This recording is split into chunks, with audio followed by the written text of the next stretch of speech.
మనం 4వ అధ్యాయం భగవద్గీత. ఇటండి జరగనంత ఆడవాళ్ళంతా ఈ పక్క.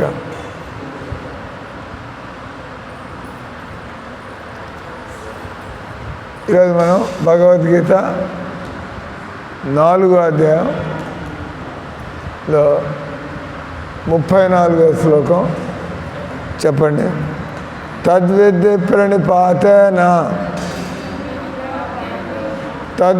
ప్రణిపాతేన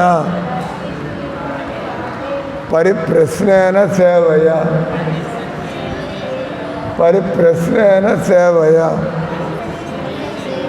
ఉపదేక్షంతి తే జ్ఞానం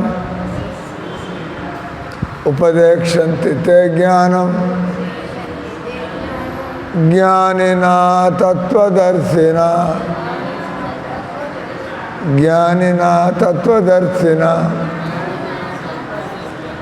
అనువాదం తాత్పర్యం శ్రీల ప్రభుపాదకి. ఇక్కడ భగవద్గీత 4వ అధ్యాయంలో భగవంతుడు మనం ఏం చేస్తున్నా కూడా వెనకాల ఏం తెలుసుకుని చేస్తున్నారు, లేదా మీరు ఏ ఉద్దేశాన్ని పెట్టుకుని చేస్తున్నారు. ఇప్పుడు ఎవరో ఒక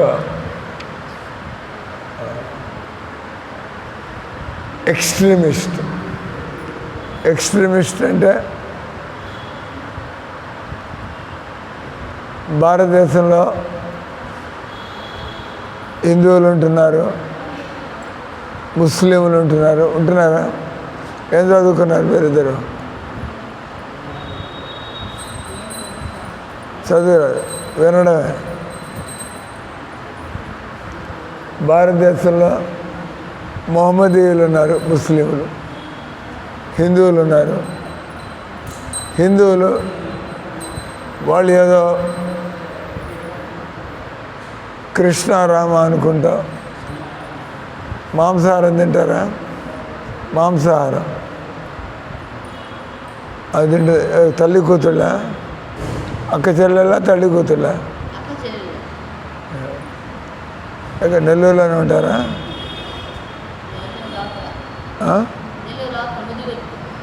బుద్ధివర్తి. ఈ క్లాస్ ఒక అరగంట ఉంటుంది. భగవద్గీత కొద్దిగా నేర్చుకోవచ్చు. మిమ్మల్ని అడిగేది, మాంసాహారం తింటామంటే తింటా అంది. మీరు ఎవరైనా ఇద్దరు ఒకళ్ళు తింటారు, ఒకళ్ళు తినరా? గుడ్లు, చేపలు, మాంసం ఎవరు తింటారు? మీరిద్దరు తినరు.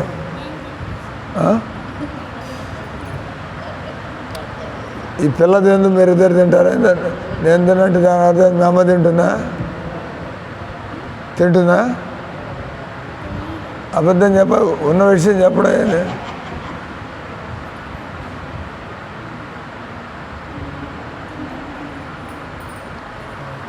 ఇద్దరు, మీ పెద్దమ్మ, మీ అమ్మ ఇద్దరు తింటారు.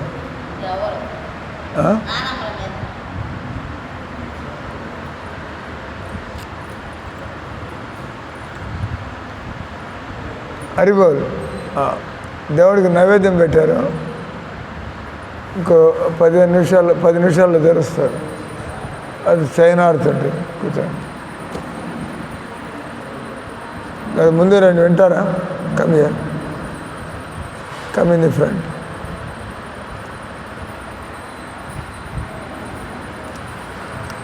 భగవద్గీత 4వ అధ్యాయంలో 34వ శ్లోకం. కళ్ళు మూసు కూర్చుంటుంది, వినారా? మెడిటేషన్లో పోతారా, చెప్పేది వింటారా?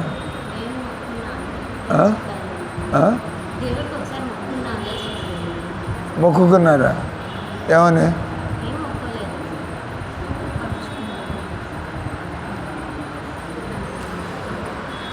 మీరు మన మనస్సు సంసారంలో పరిగెడుతూ ఉంటుంది.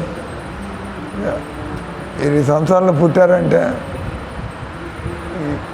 ఏదో చదివేయాలని, ఏదో అయిపోవాలని, ఏదో సంపాదించాలని, ఏదో అనుభవించాలని. కానీ మీరు భగవద్గీత చదవకపోతే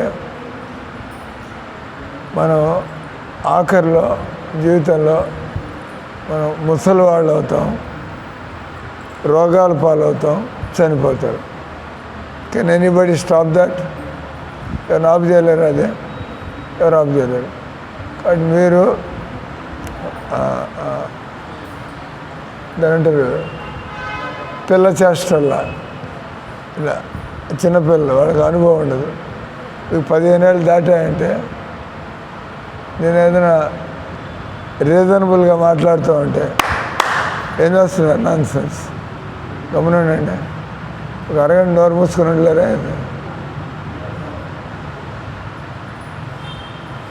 మాట్లాడంటే మళ్ళీ క్లాస్ అయిపోయిన తర్వాత. సో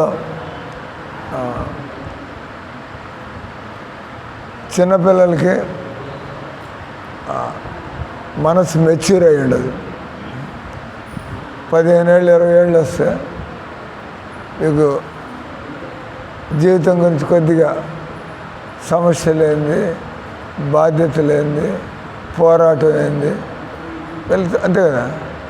మేము వాళ్ళ చిన్నపిల్లప్పుడు ఏదైనా అనేసుకుంటూ ఉంటారు, నాకు అది కావాలా, నాకు కారు కావాలా, మా కారు కావాలంటే 20 లక్షలు కావాలా. ఈ పాపకి ఏం తెలుసు పాపం, నాకు కారు కావాలంటారు. మళ్ళీ కొన్నాళ్ళే ఏదో చెబుతూ ఉంటారు పిల్లల్ని అన్నీ ఏదో. కానీ మీకు ఇట్లంతా కబుర్లు చెబితే పని అవ్వదు, ఇదే మీకు తెలుసు. అటు పాయింట్ వచ్చి భగవద్గీత చదివేదాకా మన జీవితాన్ని ఎలా ప్లాన్ చేసుకోవాలా, మీకు మిడిమిడి జ్ఞానం, ఆత్మజ్ఞానం, మీకు అనుభవం, తెలివితేటలు లేకపోతే కలలు కంటూ ఉంటారు జీవితంలో. ఇక్కడ ఇప్పుడు బంగ్లాదేశ్లో ఎంతమంది చచ్చిపోతున్నారు హిందువులు? పాపం ఏం చేశారు వాళ్ళు? ఆ ముస్లిం దేశంలో పుట్టడం వాళ్ళు చేసిన పాపం అయింది, అంతే కదా. వాళ్ళేం దాడి దిగటం లేదు. వాళ్ళేదో ఆర్య రామాయణ కృష్ణ ఇస్కాన్ మందిరానికో, కాళీ మందిరానికో. బెంగాలీలు దుర్గాదేవిని ఎక్కువ పూజిస్తారు, బెంగాలీస్. కానీ అర్థం పర్థం లేకుండా మూకమ్మడిగా, అంటే కొంతమంది మత ఛాదస్థం, మత మౌఢ్యం, లేదా దాన్ని ఏమంటారు ఫండమెంటల్ అంటే వాడికి అసలు ఏమీ తెలీదు. బస్ ఎవడో రెచ్చగొడతారు, మనం విగ్రహాలని పగలగొట్టేయాలి, హిందువుల యొక్క విగ్రహాలని పగలగొట్టాలి, ఆవుల్ని చంపాలా, తర్వాత మన హిందువుల్ని చంపాలా. అదేమన్నా మతం అయింది? మతం అదేమన్నా పిచ్చి అంతే కదా. మతం అన్నవాడు మన హిందువులు మనకి ఎందుకు మన మనసు ఎదిగుంటుంది. ముస్లింగా పుట్టాడంటే వాడి మనసు ఎదగని వాడు అటువంటి ఆలోచన, అంతే కదా. మనసు ఎదగని వాడు అటువంటి ఆలోచనలు, ఆవుని చంపాలా, హిందువుని చంపాలా, హిందువుల యొక్క శ్రద్ధకి ఆఘాతాన్ని కలిగించాలా, విగ్రహాలు పాల్గొట్టి వాళ్ళని మనం భయపెట్టేయాల. సో మీరు ఏ విధంగా, హిందువులు ఏ విధంగా ఆలోచిస్తారు? నేను ఇవన్నీ జరుగుతూనే ఆలోచిస్తాం. మరి వాడికి నిజంగా వాడు దేవుడిని నమ్మితే మనుషులందరికీ, జీవులందరికీ, ప్రాణులందరికీ దేవుడు ఒక్కడే కదా. దేవుడి పేరు మీద చంపడం ఏంది? దేవుడి పేరు మీద ప్రేమను పంచిపెట్టాలా, దేవుడి ప్రేమను రక్తాన్ని చిందించాలా? హియర్ ది పాయింట్ కదా. దేవుడి పేరు రక్తాన్ని చెందించడం అంటే వాడు మతాన్ని అడ్డుగా పెట్టుకొని వాడు హిందువుల్ని చంపేసి ఈ దేశాన్ని ఎలా ఆక్రమించాలా, ఈ దేశాన్ని ఎలా ఆక్రమించాలి. కానీ న్యాయంగా ఆలోచించే వాళ్ళు ఒప్పుకుంటారా ఏంది? అంటే మీకు బతికే అధికారం ఉంటే మాకు బతికే అధికారం ఉంది. కానీ విప్లవాలు, దాడులు, ప్రతి దాడులు, కోర్టులు ఇవన్నీ ఎందుకు వస్తాయి? న్యాయం కోసం పోరాటం, న్యాయం కోసం పోరాటం. అల్టిమేట్లీ బాగా చక్కగా ఆలోచించేవాళ్ళు చక్కగా మామూలుగా మీలాంటి వాళ్ళు వన్ సైడెడ్ థింకింగ్, ప్రపంచం ఎట్ట చేస్తే నాకేమి, బస్ నేను మిస్ యూనివర్స్ కావాలా, లేదా నేను అంబానీ గారి ఇంట్లో నా పెళ్ళి కావాలా, లేదా నేను ప్రధానమంత్రి ఎంత పలుకుబడి రాగలిగితే అంత. మీలాంటి వాళ్ళంతా అంతే కదా, ఈ ఉన్న సంసారంలో పోరాడి కొద్దిగా ఒక స్థానానికి ఎట్ట చేరుకోవాలి. ఆ చేరుకునే లోపల చావచ్చు. చేరుకున్న వాళ్ళు ఇక్కడేం దొరకటం లేదే. ఇప్పుడు మోడీ గారు మీలాగా నాలాగా రోడ్డు మీద తిరగలడే మోడీ గారు వస్తున్నారంటే ఆయన ప్రాణానికి ఎలాంటి డేంజర్ లేకుండా ఎంత సెక్యూరిటీ ఏర్పాటు చేయాలి ఒక మనిషి కోసం. మీరు నేను పోతే పట్టించుకునేవాడు లేడు కదా. అంటే ఆయన అంత స్థాయికి ఎదిగాడు, కానీ లాభం ఏంటి అంటే సెక్యూరిటీ లేదు. ఎక్కడికి పోయిన ప్రొటెక్టెడ్ ఎన్విరాన్మెంట్లో మూవ్ అవుతూ ఉండాలి. అంటే మనశ్శాంతి ఉంది. ఎక్కడి నుంచి ఎలాంటి ఇంటెలిజెన్స్ రిపోర్ట్ లేనిది, సెక్యూరిటీ థ్రెట్ లేనిది, దేశంలో ఎలా ఎవడైనా కూడా ఒక గొప్పవాడయ్యాడంటే ఆయనంటే ఈర్ష్యపడేవాళ్ళు. ఎలా ఆయన పొజిషన్ మనం ఆక్రమించాలా. వాళ్ళ ధైర్యం ఏందో చూడండి. వాళ్ళు ఏమన్నారు, ఏ విధంగా ఎన్నుకున్నటువంటి ప్రధానమంత్రి షేక్ హసీనా బంగ్లాదేశ్ 3 నెలల క్రితమే అక్కడ ఎన్నికలలో షేక్ హసీనా ప్రధానమంత్రిగా గెలిచి ప్రజాతంత్రం, డెమోక్రసీ గెలిచి ప్రధానమంత్రి. వీళ్ళందరూ అంటే ఎవరు? ఈ మతోన్మాదులు అనొచ్చు, మత ఛాందస్సు. These are enemies of progress. వీళ్ళు మానవ అభివృద్ధికి వీళ్ళు అడ్డాలు. ఎందుకంటే వాడు బల ప్రదర్శనతో, వాళ్ళు నిరంకుశంగా లేదా వాళ్ళు బల ప్రయోగంతో ఎలా వాళ్ళ పరిస్థితిని వాళ్ళ చేతికి చిక్కించుకోవాలని చెప్పి. అంటే అటువంటి వాళ్ళు ఉన్నంత వరకు రక్తం చెందుతూనే ఉంటుంది. అటువంటి వాళ్ళు ఉన్నంత వరకు మనశ్శాంతి ఉండదు, గొడవలు. వాడికి లేదు, మనకి లేదు. అంటే వాడికి ఎట్లాగో లేదు, ఎందుకంటే వాడు ఉన్మాదిలాగా వాడు ఆలోచనలు మార్చాలి. అంతే. తప్పుడు ఆలోచనలు బట్టి నేను మీకు మ్యారేజ్ అయి ఉంటుంది, ఒక వాడికి నచ్చి ఉంటారు. మ్యారేజ్ అయితే నాకేం తెలియదు, నేను లాక్కుపోవాలి, అది ఎట్లా ఒప్పుకుంటారు? వీలు కాదు కదా. కానీ ఆలోచనల్ని అదుపు లేకుండా జరుగుతూ ఉంటాయి. ఈ లవ్ జిహాదులని, ఈ నాన్సెన్స్ రేపులు అని చెప్పి ఇది వాడు తన ఆలోచనల్ని మార్చుకోలేకపోతున్నాడు. అతను నేరం తెలిసి కూడా చేస్తున్నాడు కదా. అంటే భగవద్గీత నేననేది ఒక ముఖ్యమైన point.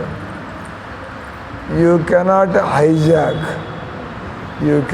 Hijack the law of the land. మనం చూస్తూ వాడు పిచ్చాడో ఉన్మాదైతే వాడి వల్ల మిగతా కుటుంబాల్లో ప్రాణ నష్టం జరగడం, ఆస్తి నష్టం జరగడం. వాడు కంట్రోల్ చేయాలా లేదా? చట్టం ఉన్నది దేనికి? పోలీసు వ్యవస్థ ఉన్నది దేనికి?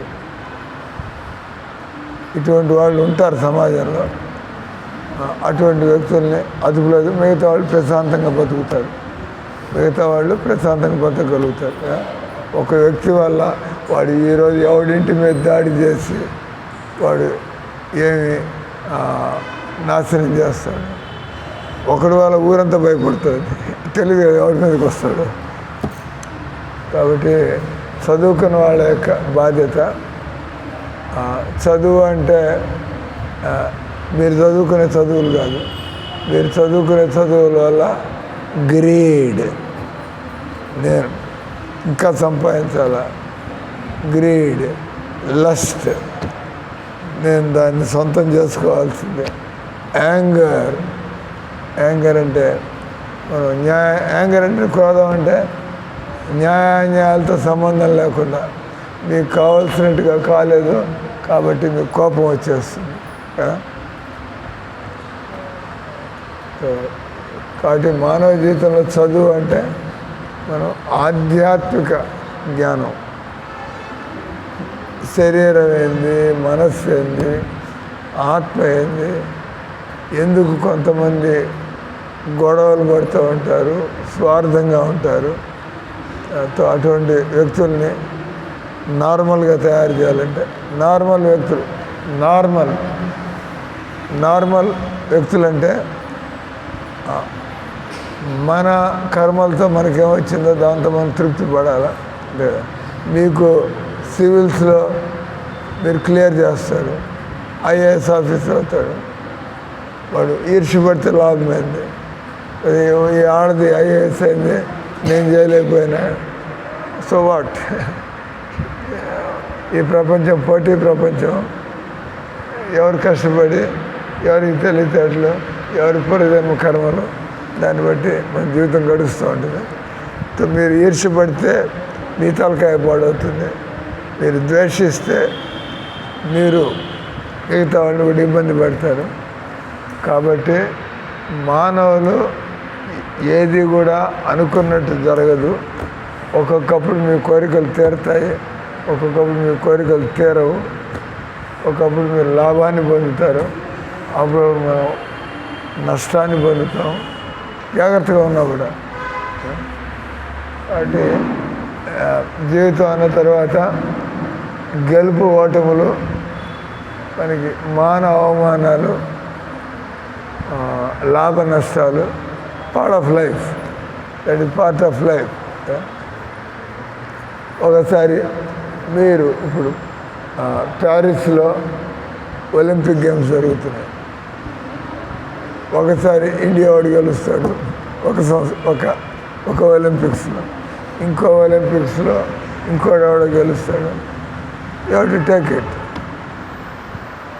ఈసారి మనకి కలిసి రాలేదు, మనకంటే కూడా కాంపిటెంట్ వాళ్ళు ఉన్నారు.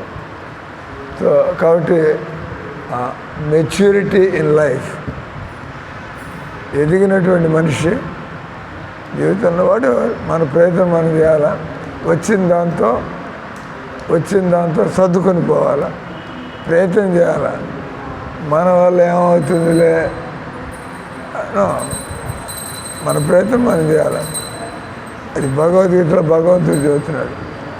తర్వాత ఇంకొక మంచి పాయింట్ భగవద్గీతలో, గెలుపు ఓటమి అంటే లేదా లాభము నష్టం అంటే భౌతికంగా, లాభం ఏంటంటే నేను 2 కోట్లు సంపాదించా, నష్టం ఏంటంటే నేను 2 కోట్లు పోగొట్టుకున్నా, వాడు సంపాదించాడు, మీ డబ్బులు వాడి దగ్గరికి పోయాయి, మీరు నష్టపోయారు, వాడి డబ్బులు మీ దగ్గరికి వచ్చాయి, మీరు లాభాన్ని పొందారు. కానీ భగవద్గీత చెప్పేది ఇవన్నీ కూడా పూర్తి జ్ఞానం లేనివాడు ఈ విధంగా ద్వంద్వాలకి, ఈ విధంగా దాన్ని ఏమంటారు, పెయిర్స్ ఆఫ్ ఆపోజిట్స్, దీనికి వాళ్ళు ప్రభావితం అవుతూ ఉంటారు. భగవద్గీత నేర్పించేటువంటిది, మీరు 2 కోట్లు సంపాదించిన మీరు దాన్ని బ్యాంకులో పెట్టుకొని చేస్తారా? మీరు జనాలు ఈర్ష్యపడే విధంగా లావిష్గా బతికి పొగరెక్కి ఇతరులంతా కూడా వాళ్ళకి అవసరాలు కూడా లోటు లేకుండా ఉన్నా కూడా ఇక మీలో అటువంటి సద్బుద్ధి లేదు.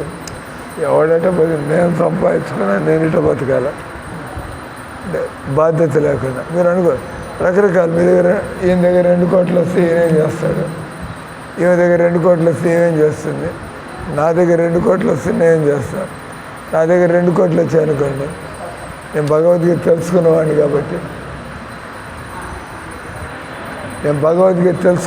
కాబట్టి 2 కోట్లు వస్తే వావ్, నేను ప్రజలకు మేలు చేసే అవకాశం నాకు దేవుడు ఇస్తున్నాడు.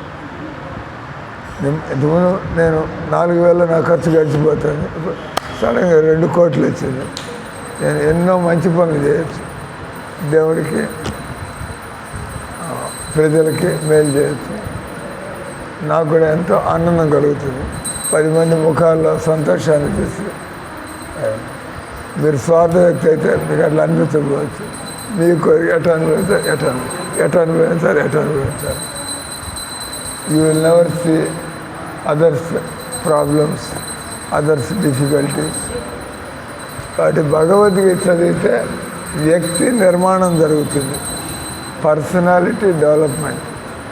మనుషులు చక్కగా ఆరోగ్యంగా ఎదగాలంటే ఒకటి పాయింట్ వచ్చి మనం ఈ సంసారంలో పర్మనెంట్ కాదు అనేది తెలుసుకోవాలి. ఈ సంసారంలో డబ్బులే అన్నిటికంటే ప్రధానం. ధనం మూలం వేదం జగత్. కానీ that is not a fact. దర్శనం చేసుకున్నారా? దర్శనం అయిందా? నిలబడి దండం పెట్టుకోండి. Stand up, go there. ఏం చదువుతున్నారు? ఏం వింటున్నారు? ఏం చదువుతున్నారు? ఏమవుతుంది? ఏం వింటున్నావు?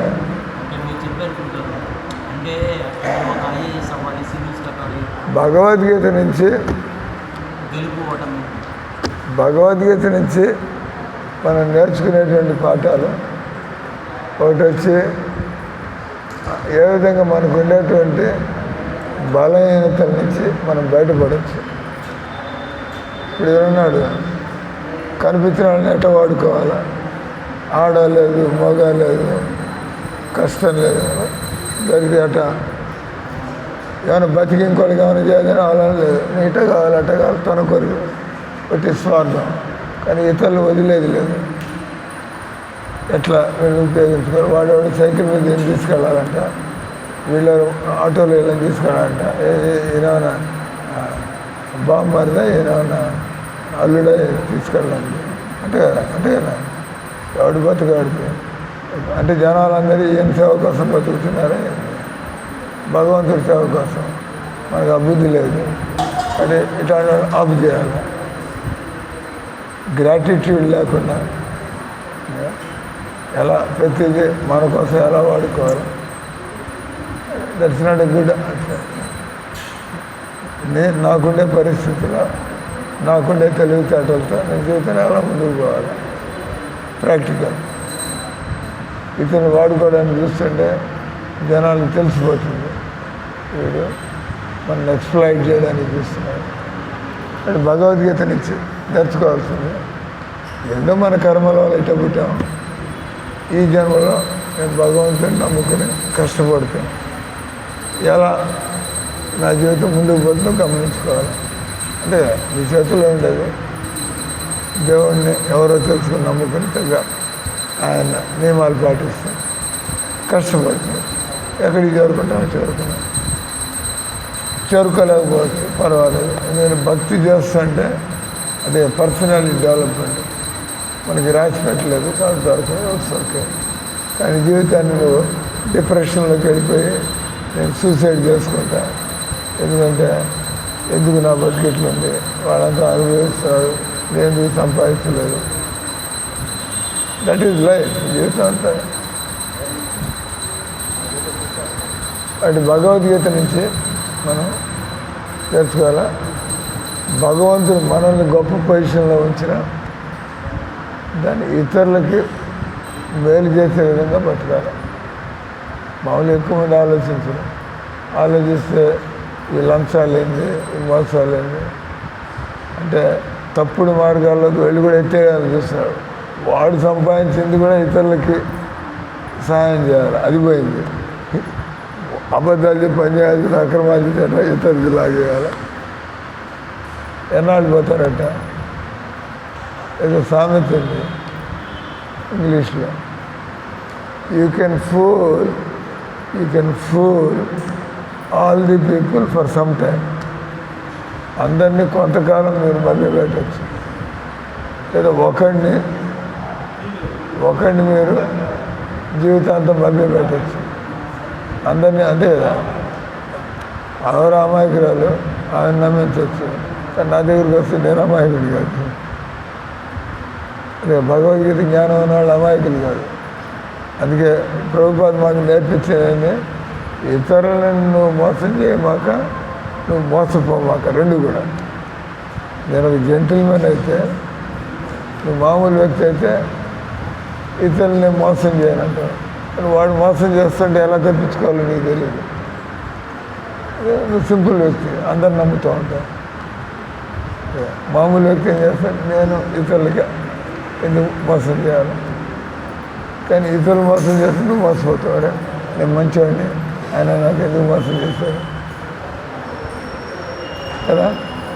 కాబట్టి భగవద్గీతను నేర్చుకునేది, నువ్వు ఇతరులకు అన్యాయం చేయమాక, నువ్వు కూడా మోసపోమాక.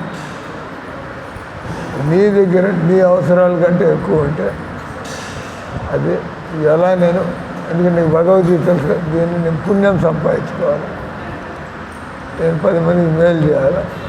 దానివల్ల నేను వచ్చే జన్మ ఉంటే మళ్ళీ ఉంటే నేను చేసిన పుణ్యం వల్ల మంచి జన్మ వస్తుంది.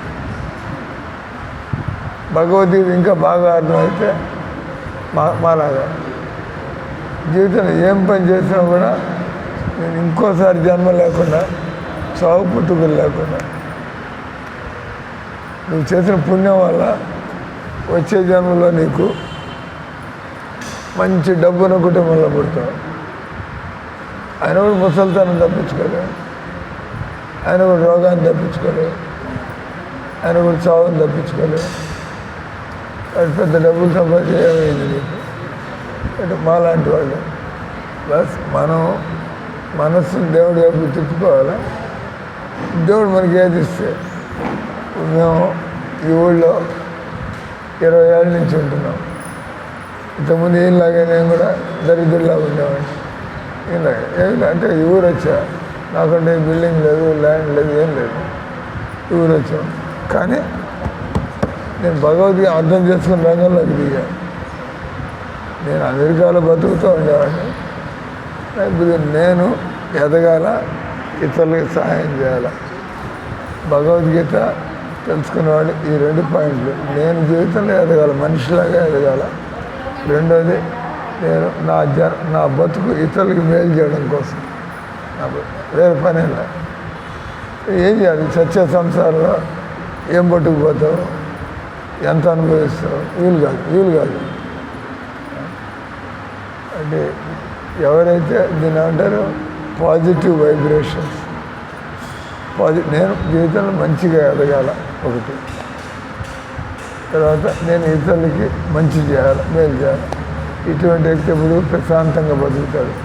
ఎందుకంటే నీకు లోపల స్వార్థం లేదు, నీకు లోపల తీరని కోరికలు లేవు. ఇతరులు మేలు చేయకపోతే ఇంక నాకేమన్నాయి కోరికలు? నాకంటూ కోరికలు ఉంటే ఇతరులు మేలు ఎలా చేస్తాను? నా కోరికల కోసం నేను కింద పడుతూ ఉంటాను, అంతే కదా.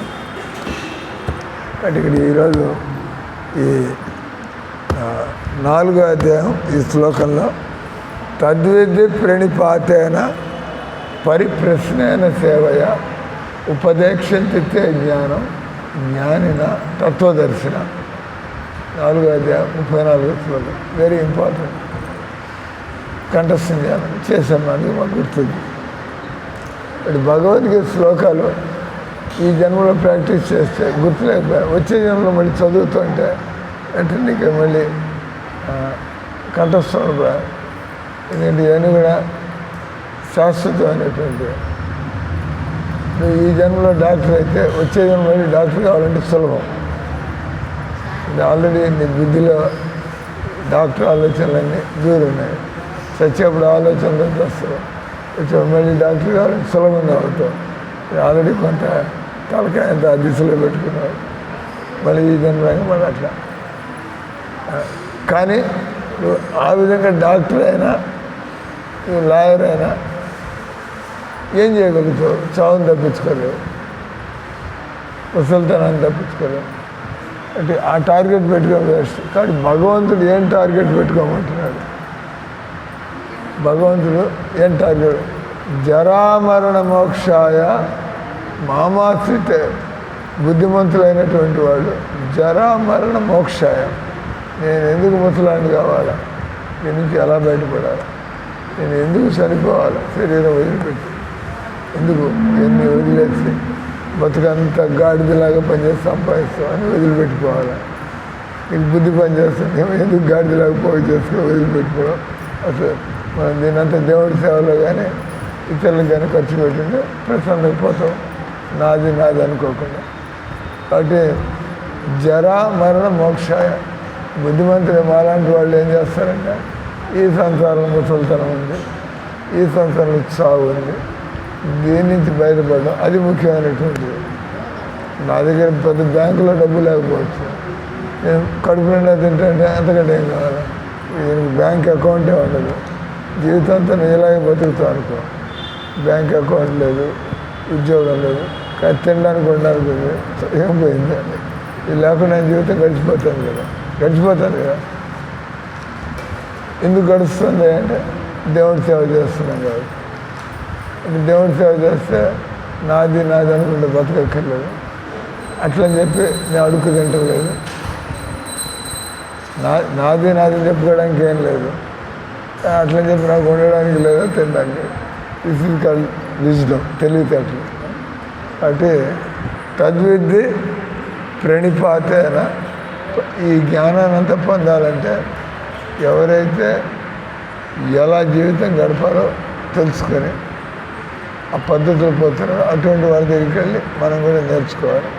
ఏమన్నాడు, ఒక గురువు దగ్గరికి వెళ్ళి వాళ్ళ దగ్గర వినయంగా ఉంది ఒకటి, రెండోది పరిప్రశ్న, ఇట్లా తిక్క అడగడం కాకుండా, ఛాలెంజింగ్గా అడగడం కాకుండా నిజంగా దాని అంటే పరిప్రశ్న, సిన్సియర్గా. అంటే ఏమన్నా పిచ్చిగా అడిగే ఇంట్రెస్ట్ లేదు, బయటికి నాటకాలు ఆడడం నాకు తెలుసు అన్నట్టుగా లేదా నాకు అర్థమైందా, అర్థమైతే మాకు తెలుస్తుంది, అర్థమైతే వాడి బతుకు మారుతుంది. భగవద్గీత అర్థమైన వాడి బతికే పద్ధతి ఉంటుంది. అరివాల్ బకెట్ స్థిరంగా ఏమంటాడు, నువ్వు జీవితంలో స్థిరంగా ఉన్నటువంటి స్థిరమైన బుద్ధి కలిగిన ఒక వ్యక్తి దగ్గరికి వెళ్ళి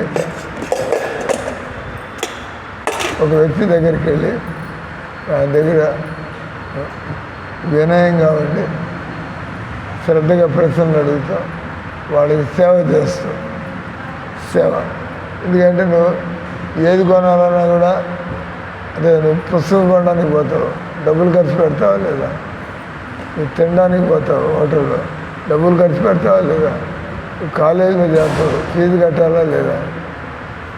మరి గురువు గారు నీకు ఫ్రీగా జ్ఞానం ఇస్తున్నాడు, ఎన్నో విషయం దగ్గరికి తీసుకొని నీకు సంస్కారాన్ని నేర్పిస్తావు, సభ్యత నేర్పిస్తావు, నీకు తినడానికి ఉండడానికి ఏర్పాటు చేసి చక్కగా ఫ్రీ జ్ఞానాన్ని ఇస్తూ ఉంటావు, నీకు మంచి చెడు నేర్పిస్తావు, నీకు ఉండడానికి తినడానికి ఏర్పాటు చేసి నువ్వు ఎలా జీవితంలో బతకాలో నేర్పిస్తుంది.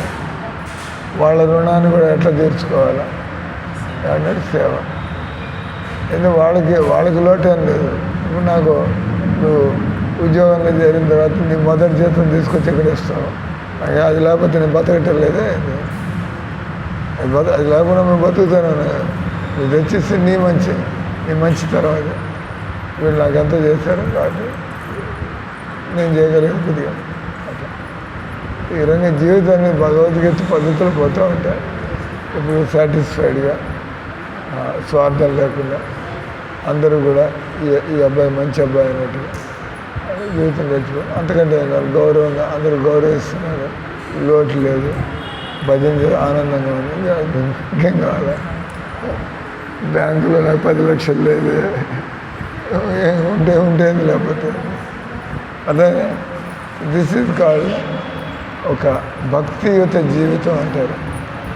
భక్తియుత జీవితం గడిపితే జీవితం ఎలాంటి టెన్షన్లు, వరీలు, బాధలు గడిచిపోయి. ప్రసాదం తీసుకోండి.